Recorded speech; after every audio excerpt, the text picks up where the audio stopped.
오늘 하나님의 말씀은 시편 137편 1절부터 9절입니다.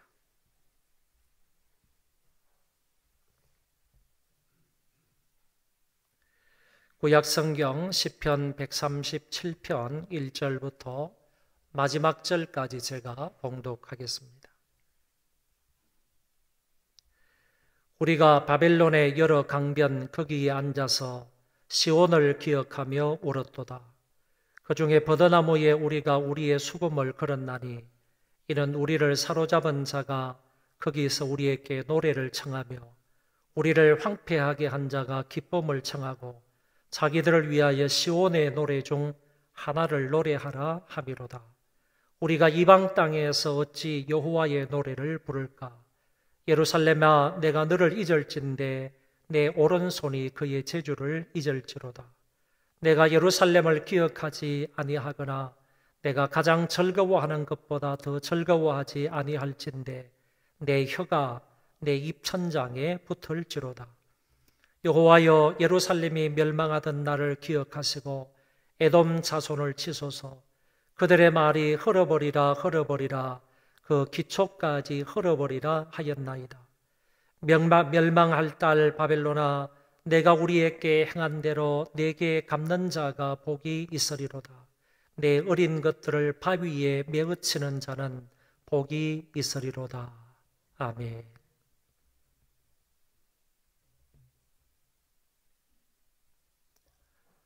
어, 3월의 주제가 기도와 찬송입니다. 그래서 지난주까지 우리는 기도에 관한 말씀을 들음으로 은혜를 받았습니다. 이번 주간부터 시작을 해서 다음 주까지는 찬송에 관한 말씀을 들음으로 은혜를 나누고자 합니다. 이스라엘 백성들이 바벨론 나라로 포로로 잡혀갔습니다. 좀 더 정확하게 말하면 유대 백성들, 남쪽 유대 백성들이 바벨론 나라로 포로가 되어갔다, 이렇게 말할 수 있겠습니다. 3차에 걸쳐서 이들은 포로로 잡혀가게 되었는데, 특별히 3차 침략 때에는 예루살렘 성이 완전히 파괴가 되었고, 아울러서 예루살렘 성전까지 파괴가 되고, 그리고 유다의 20대 왕이었던 시드기야는 두 눈알이 뽑혀서 질질 끌려서 바벨론 나라로 잡혀간 것을 볼 수가 있습니다. 그러면 왜 이렇게 이 남쪽 유다 백성들이 바벨론 나라로 포로로 비참하게 끌려가게 되었는가? 그 이유는 하나님을 제대로 섬기지 못하였고 우상 숭배와 아울러서 각종 죄악을 행하였기 때문입니다. 저들은 하나님의 말씀을 제쳐두고 자기 마음대로 살았다는 것입니다. 예배를 멸시하고 도덕적으로 타락했기 때문에 하나님의 징벌로 포로로 잡혀가게 된 것입니다. 이 포로지에서 그들의 생활이 어떠했습니까? 그들이 그 포로지에서 의식주의 문제가 제대로 해결이 되었겠습니까? 아니면 인권이 보장이 되었겠습니까? 아니면 바벨론 사람들로부터 여러 가지 대우를 제대로 받았겠습니까? 결코 그러지 못하였다고 생각을 합니다. 오히려 그들은 고통과 하루하루를 눈물 속에 지냈을 것으로 생각을 합니다. 1절의 말씀에 보니까 우리가 바벨론의 여러 강변 거기에 앉아서 시온을 기억하며 울었도다라고 말씀하고 있습니다. 그들은 바벨론 강가에서 고국을 생각하며 울었다고 표현해주고 있는 것입니다. 아마도 그들은 날마다 이와 같은 모습으로 하루하루를 살았을 것으로 봅니다. 이들이 이방 땅에서 70년 동안을 살면서 깊이 있게 생각한 것이 세 가지가 있습니다. 첫 번째는 성전입니다. 하나님의 이름을 두겠다고 약속하신 그 성전이 어떻게 하여 이방인의 손에 의해서 파괴될 수가 있는가? 파괴된 그 하나님의 성전이 언제 또다시 재건될 수 있을까? 이런 부분에 대해서 그들은 심도 있게 생각을 한 것입니다. 두 번째는 왕위입니다. 영원히 계속될 것이라는 다윗의 왕과가 유다왕 20대 시드기야로 끝이 나고 말았는데 과연 그 뒤를 이어서 왕이 될 사람은 누구이겠는가? 이런 문제를 또한 이들은 고민하게 되었습니다. 세 번째는 하나님입니다. 우리를 이방 나라에 팔아버리신 그 하나님이 과연 살아계시는가? 그 하나님 여호와가 우리 민족의 정말 신이신가 하는 부분을 이들은 아울러 생각을 하게 되었던 것입니다. 바벨론 포로지에서 유다 백성들은 이런 문제를 깊이 생각을 하다가 그들은 많은 것을 깨닫게 되었고 나중에는 정신을 차리고 회개하고 나름대로 신앙을 회복하게 됩니다. 오늘 시편 137편의 이 말씀은 유다 백성들의 바벨론 포로 생활 중 그의 마지막 즈음에 쓰여졌을 것으로 생각을 합니다. 우리는 이 시를 통하여 당시 이스라엘 백성들이 포로주의에서 당했던 수모와 수치가 어느 정도였는지를 알 수 있게 되고 동시에 그들은 이런 고통과 역경 가운데에서 어떻게 신앙생활을 하게 되었는지도 엿볼 수가 있습니다. 이 성경을 통해서 우리가 배울 수 있는 점은 그들이 어려운 역경 속에서 어떻게 신앙생활을 했는지 살펴보므로 우리도 어떻게 하나님을 예배하고 어떻게 하나님을 찬송해야 하는지를 배우게 됩니다. 이스라엘 백성들은 찬송하기를 매우 좋아했습니다. 예배 중 시편을 노래했는데 상당히 많은 시간을 할애해서 이들은 시편을 통하여서 하나님을 노래하는 예배를 드렸습니다. 레위 지파 가운데에서는 특별히 노래하는 사람을 뽑아서 하나님을 특별히 찬송하게 했습니다. 다윗과 솔로몬 시대 때에는 수백 명, 수천 명을 뽑아서 하나님을 찬송하게 했다는 증거가 남아 있습니다. 또한 목동들이 양을 치면서도 악기를 치고 노래를 했던 민족이었습니다. 학교에서도 노래를 하고 악기를 가르치며 배웠습니다. 이런 면들을 볼 때 이스라엘은 노래하기를 좋아했고 그리고 시와 춤을 좋아했던 민족임을 알 수 있습니다. 아프리카 민족도 마찬가지입니다. 이들은 더더욱 노래와 춤 이런 것들을 매우 좋아하는 민족입니다. 이들의 예배에 참석을 해본 적이 있는데 한 예배 안에 적어도 60% 내지 70%가 노래와 춤이었습니다. 2시간 정도 예배를 드린다고 하면 그 가운데 60%, 70%가 그 자리에 일어나서 춤을 추며 노래를 하며 하나님 앞에 예배를 드리는 것을 보았습니다. 우리 민족도 예외는 아닌 것 같습니다. 특별히 우리 민족은 창을 좋아하는 그런 민족인데 이 창은 세계의 노래 중에 가장 긴 노래라고 합니다. 어떤 곡은 한 곡을 부르려면 30분 내지 한 1시간 정도 돼야지 한 곡을 부를 수 있다고 합니다.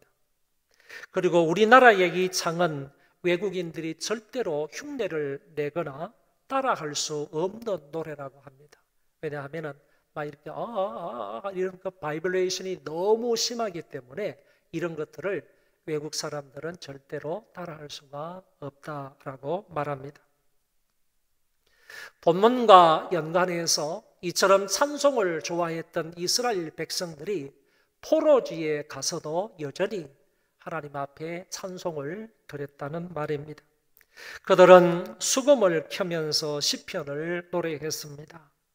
포로지에 가서 심한 노동을 하다가도 잠시라도 쉬는 시간이 있으면 그들은 여러 사람이 모여서 하나님 앞에 찬송을 했고 일을 끝마치고 나서 저녁 때 그발 강가나 아니면 바벨론 강가에 모여서 고향을 생각하면서 또는 고향을 바라보면서 그들은 수금을 켜며 함께 하나님 앞에 찬송을 했습니다.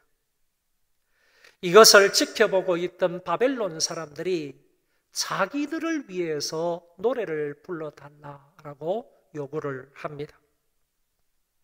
바벨론 사람이 노래를 요구하게 되는 것은 듣기에 감미로운 노랫소리 때문이고, 그리고 새롭고 흥미롭기 때문만은 아니라 포로자에게 노래를 시킴으로 승리자의 우월감을 드러내기 위해서 바벨론 사람들이 유다 백성들을 향해서 노래를 요구했다는 말입니다. 이런 마음으로 그들은 우리를 위하여 노래를 불러달라고 유다 백성들에게 요구했습니다. 3절의 말씀입니다. 이는 우리를 사로잡은 자가 거기에서 우리에게 노래를 청하며 우리를 황폐하게 한 자가 기쁨을 청하고 자기들을 위하여 시온의 노래 중 하나를 노래하라 함이로다.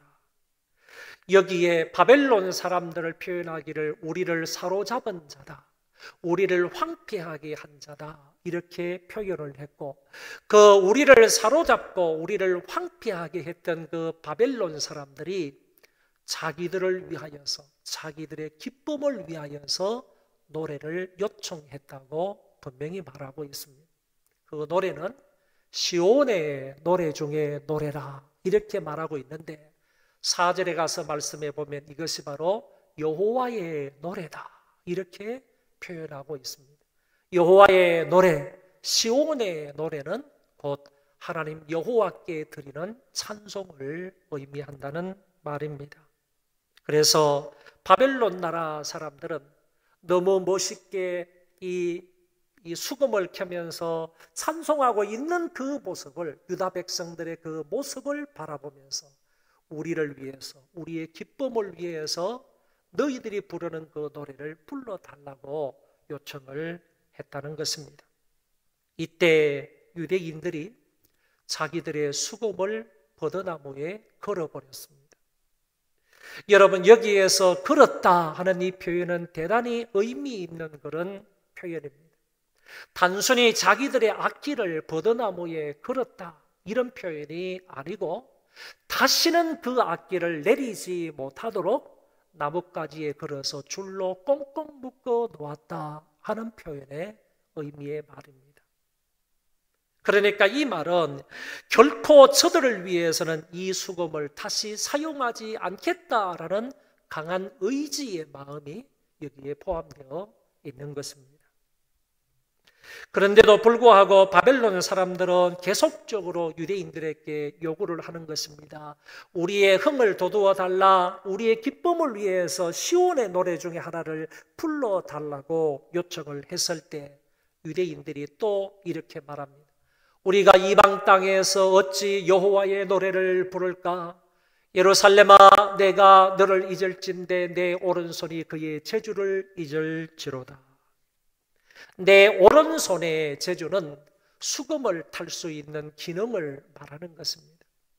이 수금으로 하나님의 영광을 찬양하지 못하고 너희 폭군들을 위하여 노래하라고 한다면 차라리 이 수금 타는 기능을 잃었으면 좋겠다, 잊었으면 좋겠다라고 이들은 말하고 있다는 것입니다. 너희들을 위해 연주할 바에는 차라리 내 모든 재주를 잊었으면 좋겠다라고 유대인들은 말하고 있습니다. 한 걸음 더 나아가서 유대인들이 이렇게 말합니다. 우리가 예루살렘을 잊어버리고 하나님을 잊어버리고 하나님께 대한 찬송을 잊어버리고 너희들을 위한 찬송을 부름으로 너희를 즐겁게 할 것 같으면 차라리 우리의 혀가 입천장에 붙었으면 좋겠다. 여기 내 혀가 입천장에 붙었다 하는 말은 말도 못하고 찬송도 못하게 되는 것을 말합니다.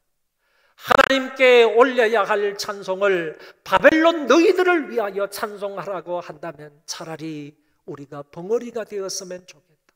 말 못하는 사람이 되었으면 좋겠다. 성악을 하지 못하는 사람이 되었으면 좋겠다라고 이들은 말하고 있다는 것입니다. 오늘 본문에 기록된 유대인들은 비록 먼 이방 나라로 포로로 잡혀간 사람들이긴 하여도 그들의 신앙의 대상과 찬송의 대상만큼은 분명했다는 사실입니다. 그들에게 있어서 예배의 대상, 그들에게 있어서 찬송의 대상은 결코 인간이 아니었습니다. 사람들에게 기쁨을 돌리지 않았다는 얘기입니다.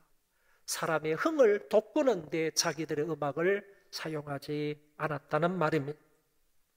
포로지에서의 유대인들은 오로지 천지를 창조하시고 온 우주 만물의 절대적 주권을 가지고 계신 하나님만이 유일한 찬송의 대상이었고 영광을 돌리는 대상이었던 것입니다. 우리가 가지고 있는 찬송가 중에 삼위일체 하나님을 찬송하는 그런 곡들이 많이 있습니다. 그 중에 대표적인 곡이 우리가 조금 전에 불렀던 찬송가 16장입니다. 이 찬송가 16장 1절의 가사를 보면 이렇게 되어 있습니다. 은혜로우신 하나님, 우리 주 하나님, 우주 만물 만들고 우리를 택하여 사랑하는 자녀로 삼아주신 것, 그 은혜가 고마워 찬양합니다. 이거는 성부 하나님께서 우리를 택하여 자녀 삼아주신 것을 찬양하고 있는 내용입니다. 2절의 내용을 보면 하나님의 독생자 우리 주 예수님, 우리들의 모든 죄 다 씻기 위하여 이 세상에 오셔서 십자가 지신 그 큰 사랑, 그 은혜 찬양합니다.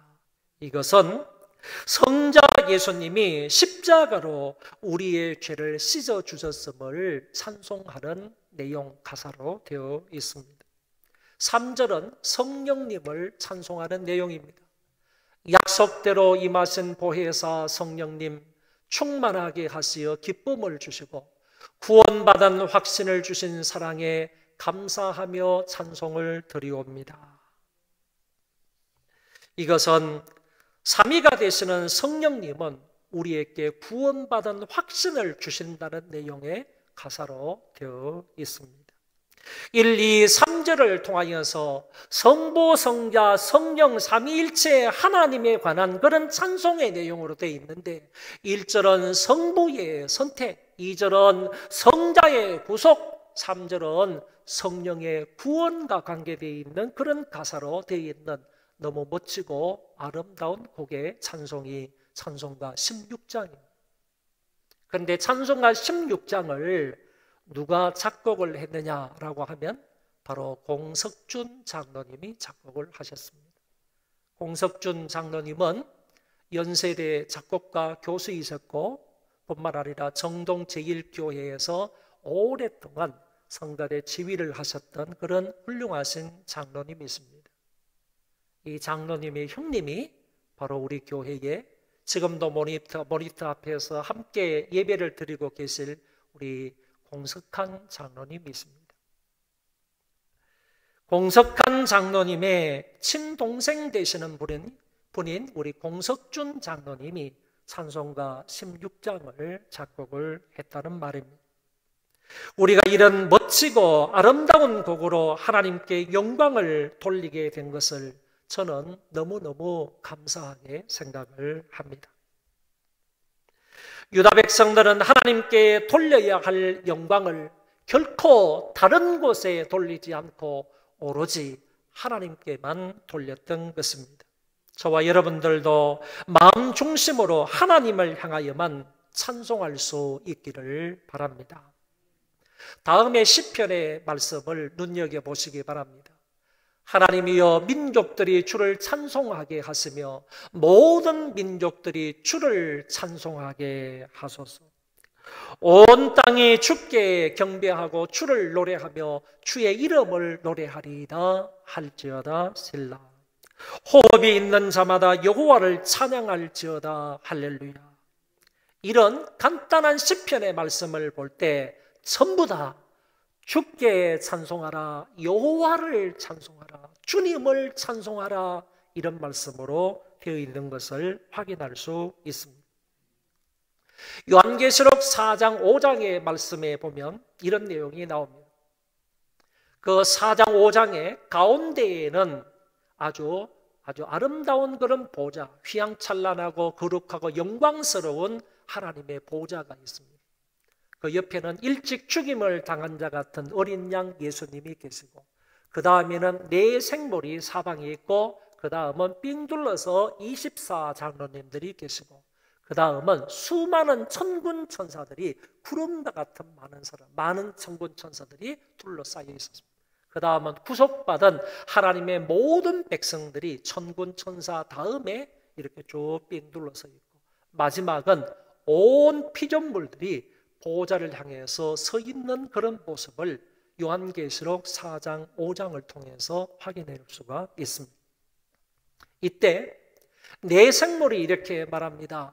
거룩하다, 거룩하다, 거룩하다. 거룩하다를 몇 번 하죠? 3번 거룩하다라고 하시고, 주 하나님 곧 전능하신 이여, 전에도 계셨고 이제도 계시고 장차 오실이시라라고 합니다.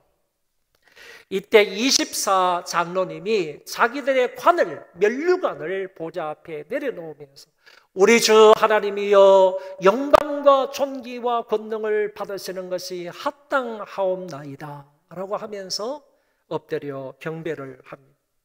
또 이때 수만 수천의 천군 천사들이 큰 음성으로 죽임을 당하신 어린 양은 능력과 부와 지혜와 힘과 존귀와 영광과 찬송을 받으시기에 합당하시도다 라고 하면서 일찍 죽임을 당한 자 같은 어린 양에게 이렇게 경배하고 찬양하는 모습을 볼 수 있습니다.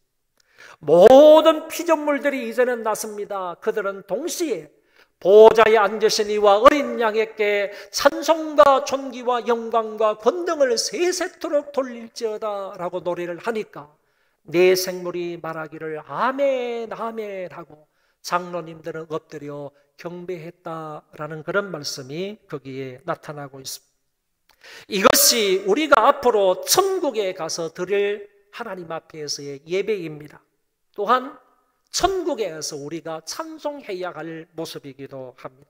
중요한 것은 이들은 오로지 그렇게 많은 피조물들, 그렇게 많은 구속받은 백성들, 수만의 그 천군 천사들, 24 장로님들, 네 생물 아울러 이렇게 수없이 많은 이런 존재들이 다 보좌에 거룩하고 영광스러우신 그분에게 엎드려 찬송을 드린다는 얘기고, 그리고 일찍 죽임을 당한 자 같은 어린 양 예수 그리스도에게 찬송하고 경배하고 있다, 그런 말씀입니다. 우리도 그날에 하늘에 있는 모든 존재들과 함께 거룩하시도다, 거룩하시도다, 거룩하시도다, 만군의 주 여호와여라고 찬송하게 될 것입니다. 여러분, 우리 동네 근방에 있는 저쪽 정왕동에 가게 되면요, 시와 바오로 성당이 있습니다. 시와 바오로 성당 그 입구 정면에 보면 어떻게 써 있는가 하면, 무슨 말이 써 있는가 하면 똑같은 말이 3개가 이렇게 써 있습니다. 상크투스, 상크투스, 상투스 이렇게 적혀 있습니다. 이걸 라틴어인데요, 무슨 말이냐, 바로 거룩하시도다, 거룩하시도다, 거룩하시도다 하는 말입니다. 이거를 라틴어로는 테러 상투스라고 말하는데, 우리나라 말로 번역을 하면 삼성송이다, 3번 거룩하다 부르는 노래다, 그런 얘기입니다. 그런데 이게 얼마나 좋은 찬송인지 모른다는 거죠. 거룩 거룩 거룩 전능하시니 성삼일체 우리 주로다. 이 거룩하다를 3번 부르는 이 삼성송, 이 스테르 상투스가요, 얼마나 거룩하고 영광스러운 노래인지 모릅니다. 우리가 그날에 천국에서 이 수많은 다른 존재들과 함께 보좌에 앉으신 분과 일찍 죽임을 당한 자 같은 어린 양 예수에게 우리도 꿇어 엎드려서 이 테러 상크투스 삼성송을 부르게 될 것이라는 말입니다. 저와 여러분은 누구에게만 찬송해야 합니까? 우리가 드릴 찬송의 유일한 대상은 하나님 여호와이십니다. 시편과 그 외 많은 성경에서 이 사실을 증거하고 있습니다. 하나님 여호와 주님 말이 우리의 찬송을 받으셔야 합니다. 주님의 이름, 주님의 능력, 주님의 기사, 주님의 인자와 공의, 주님의 위대하심, 하나님의 거룩하심과 구원하심을 찬양하라는 말씀도 많이 나타나고 있습니다. 이것은 하나님의 성품과 그분이 행하신 일을 찬양하라는 말씀인 것입니다. 하나님은 내 영광을 절대로 다른 자에게 주지 않겠다고 말씀을 하셨습니다. 나는 여호와이니 이는 내 이름이라. 나는 내 영광을 다른 자에게, 내 찬송을 우상에게 주지 아니하리라. 할렐루야. 그러므로 찬송과 영광은 우리 주 하나님께만 돌리는 것이 마땅한 것입니다. 바벨론으로 포로로 잡혀갔던 유다 백성들은 비록 죄악으로 말미암아 이방인에게 끌려갔지만 그곳에서 신앙을 회복하게 됩니다. 특별히 그들은 하나님께만 예배하고 하나님께만 기도하고 하나님께만 찬송하고 감사하며 지냈습니다. 그러던 그들에게 바벨론 이방인들이 자기들의 기쁨을 위하여, 자기들의 흥을 돋구기 위하여 노래를 불러달라고 했을 때 유대인들은 하나님께 드릴 찬송을 그들에게 돌릴 수 없다라고 단호하게 말했습니다. 그들은 그렇게 하지 않겠다는 결심으로 자기들이 켜던 그 수금을 버드나무에 걸어버리고 말았습니다. 기약을 하지 않겠다는 의지입니다. 내 오른손의 재주를 잊었으면 좋겠다라고 말했습니다. 악기 다루는 재능을 잊었으면 좋겠다는 말입니다. 내 혀가 입천장에 붙었으면 좋겠다라는 말은 나는 차라리 너희들을 위해서 노래할 바에는 너 노래하지 못하는, 성악을 못해도 좋다, 말 못하는 벙어리가 되어도 좋다 하는 면을 말하고 있습니다. 사랑하는 소망교회 성도 여러분, 우리의 예배의 대상은 하나님 여호와뿐입니다. 찬송의 대상도 하나님 여호와이시고 기도의 대상도 하나님 여호와이십니다. 유다 백성들처럼 아무리 어려운 환경 속에 있다 할지라도 오로지 하나님 여호와께만 찬송하는 자들이 되시기를 바랍니다.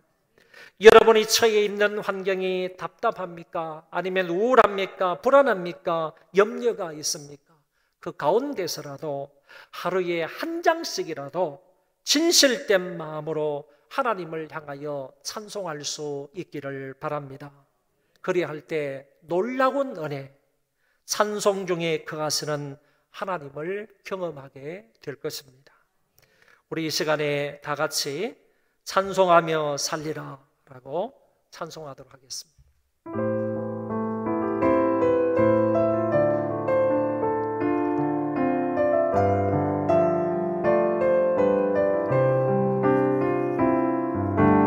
이 험한 세상 나 살아갈 동안 내 주님과 길 걸으며 내 주님을 사랑해 십자가 보혈 날 구원한 사랑 남의 길 찬양을 드려도 늘 부족한 것뿐이니 나오 있는 것만에 나 생명 있는 것만에 나 주를 찬양하리라. 내게 생명 주신 주님은 이 작은 손에 불 밝혀 들고서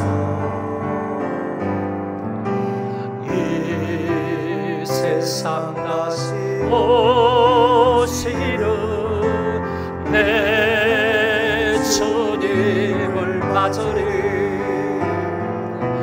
내 무거운 짐 다 벗겨주시며 그 아름다운 긍휼류가 날 위해 예비하시리. 나옵 있는 동안에 나 생명 있는 동안에 나 주를 찬양하리라. 내게 생명 주신 주님은 나옵 있는 동안에 나옵 있는 동안에 나 생명 있는 동안에 나 주를 찬양하리라. 내게 생명 주신 주님은 위대하시고 전능하시고 거룩하시고 사랑이 많으신 하나님께만 찬송하며 살게 해 주옵소서. 우리의 입이 찬송하는 입술이 되게 하여 주옵소서. 이런 제목으로 우리 통성으로 기도하도록 하겠습니다.